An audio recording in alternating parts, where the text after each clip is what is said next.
Welcome to our monthly call that provides an update on the digital framework and digital government efforts across the BC government. For those of you who are perhaps new to these calls, just a quick reminder of what we mean when we talk about digital government. Generally, we're talking about public sector efforts to really embrace modern technology, as well as the culture and practices that come with the internet age, and using those things to provide great services to people. We've now had the digital framework in place for over a year. Essentially, we went through the 4 pillars that we had identified in the alpha of the digital framework, and we looked at all the commitments that we had made. There were 17 of them, and we worked with teams to measure progress against those initial commitments. You'll see that some of the highlights were a real need to be very rigorous in focusing on outcomes. We also found that it's important to measure progress along the way, to align our commitments and our priorities with demand for services. We also saw a lot of value in terms of strengthening governance. And then we also had some lessons learned around building awareness and continuing to invest in learning. As part of the process for drafting this report, we did lead a number of engagement sessions across government. We have gone through all of those ideas and categorized them along the pillars that we have in the alpha. One of the key themes was people love working in agile ways. There's lots of interest from teams around increasing collaboration and communications and embracing a digital first culture that really does serve some of our higher priorities. There was a lot of interest around data and working to more effectively steward data, create it and share it more consistently in alignment with data standards. It seems like everybody loves DevOps, a nice indication of some of the work that has been coming out of the lab. There was quite a bit of feedback around the opportunities to improve funding and governance. I'll go through the other updates. On funding, we've continued to make lots of progress around modernizing the way that technology is funded. Good news, we have our new digital support team in place. This is a team that's essentially looking at opportunities to deliver greater value through our investments in digital government. We've also rolled out a new template for the Digital Investment Board, and you'll see that the focus there is really going to be on results, teams, UX, a lot of the things that we talk about regularly is aligning with best practices in digital government. We've made some good progress around digital and data priorities, and you'll hear more after the interregnum period, that there has been lots of progress on the hosting and application development framework, including a fairly detailed application portfolio summary. And there is going to be a major milestone around the OpenShift DevOps platform on October 14th. I'd like to introduce our 2 speakers. So we've got Jen Lambert and Alex Ritchie. So we obviously have 2 people who have a very deep understanding of data in the BC government, and data as a powerful enabler for digital government. I think really suggests that it's worth doing a bit of a deep dive. So let's dig right in. Alex, I'm going to start with you. What is the current state of play for data in the BC government? I would start with everything that we do as public servants involves generating useful data and using that useful data to provide services to citizens. Everything from installing traffic sensors, holding town halls, taking service requests from citizens and businesses as we provide service. In terms of how much data, I would guess that we have easily many hundreds and possibly into the thousands of terabytes in data by now, and it's growing at a higher and higher rate. Every program, every ministry has reams of data as part of all of the business that it does.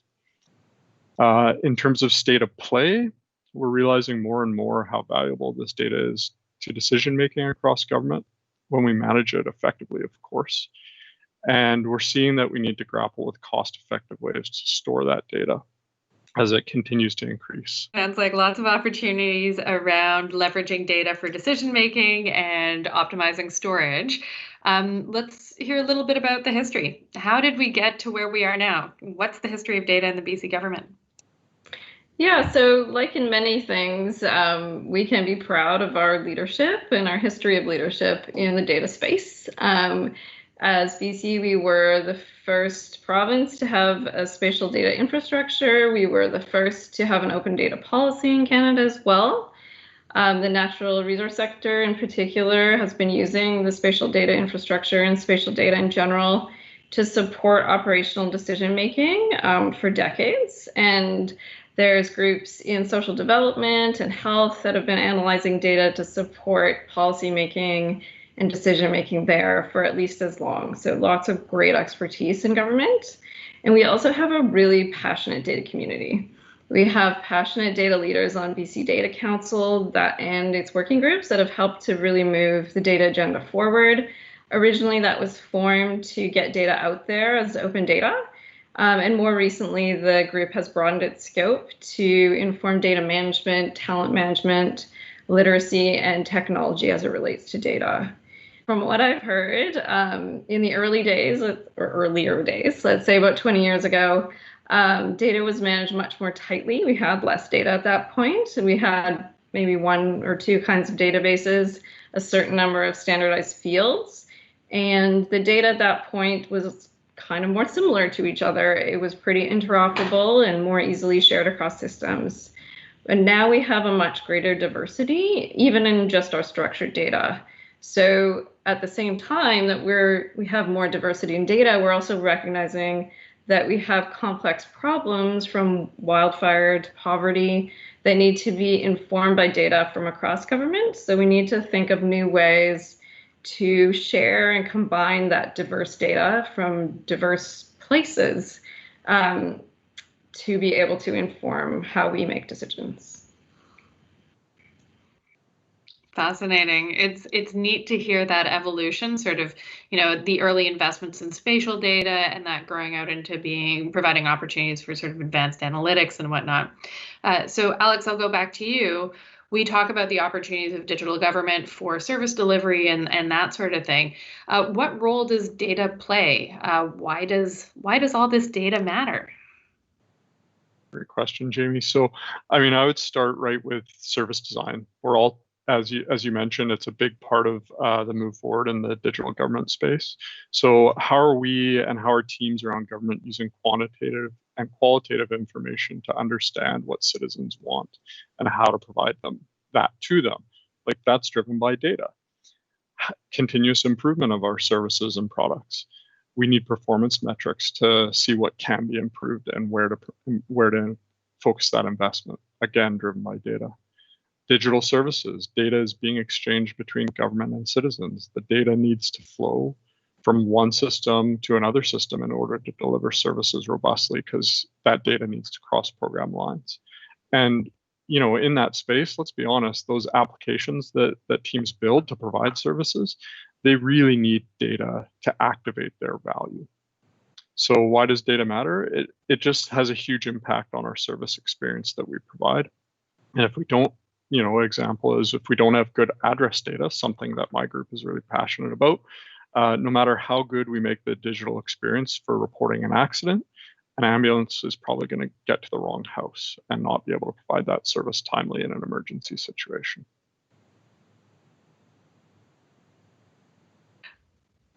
I love that. So data is quite literally saving people's lives. Do you have any other examples to help people sort of see this in a more concrete light? Sure.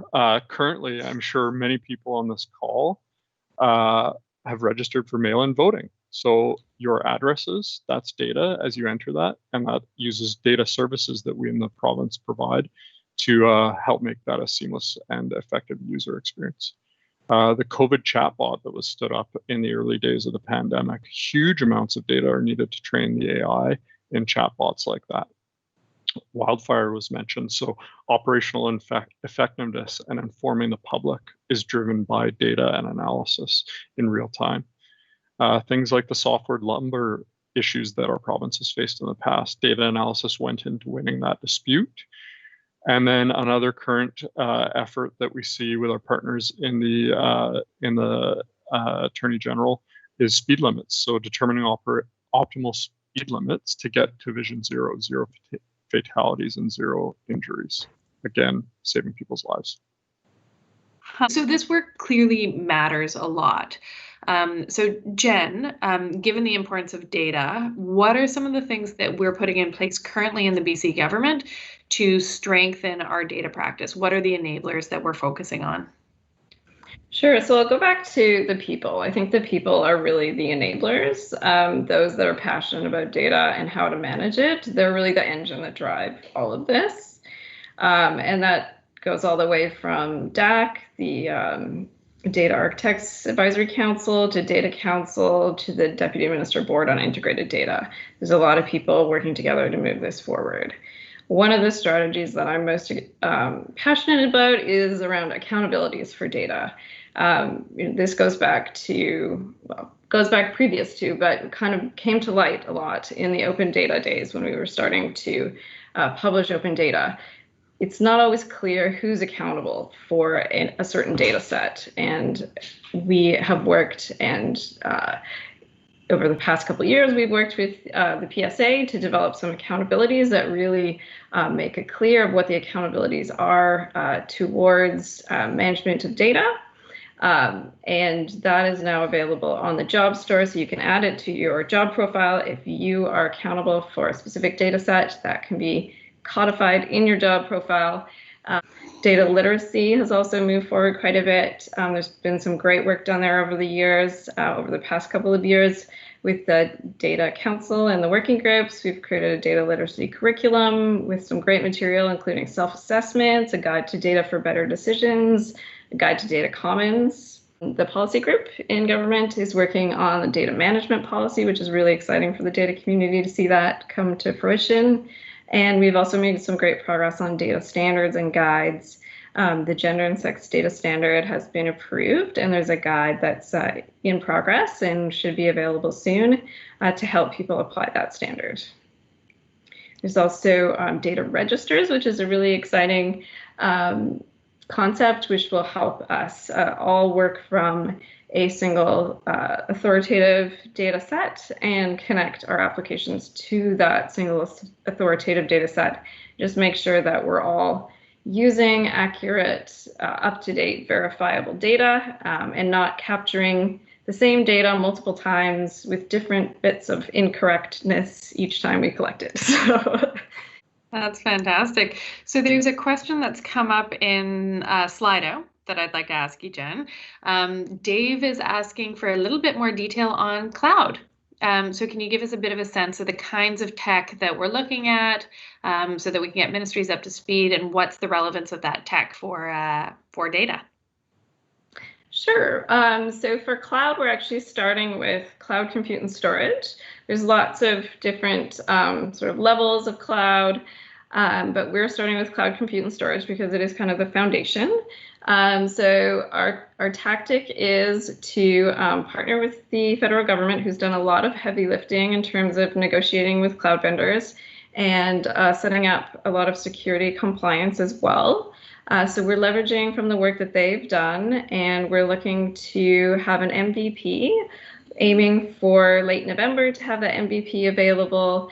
So we'll have a fully compliant cloud compute and storage landing zone that early adopters can start building or placing applications on. That's fantastic. Alex, last word to you. Where are we going? What's the path forward on data? You know, I would look to a great example coming from our friends at the federal government, and use an example of Tell Me Once. So wouldn't it be great if we could do for ourselves what we've done for our businesses through the org book? So enable our citizens, enable us as employees to inform one place where we're updating our information. So where data is about us is accurate and up to date and verified, and we don't have to type it into autocomplete over and over and over again that we all have to do. So path forward there is services card and registries teams. Another big area, citizens access control over their own data. So health gateways is in place. Citizens can now see their own prescriptions. And just imagine if we could see all of our interactions with government in the same way. Thank you both so much for sharing your wisdom, for sharing your experiences. I know I certainly learned a lot, and I hope that others on the call also did. So thank you all very much for joining us for this month's update on digital government. I hope that you enjoyed the conversation about data, and I'll look forward to reconnecting with you all in November.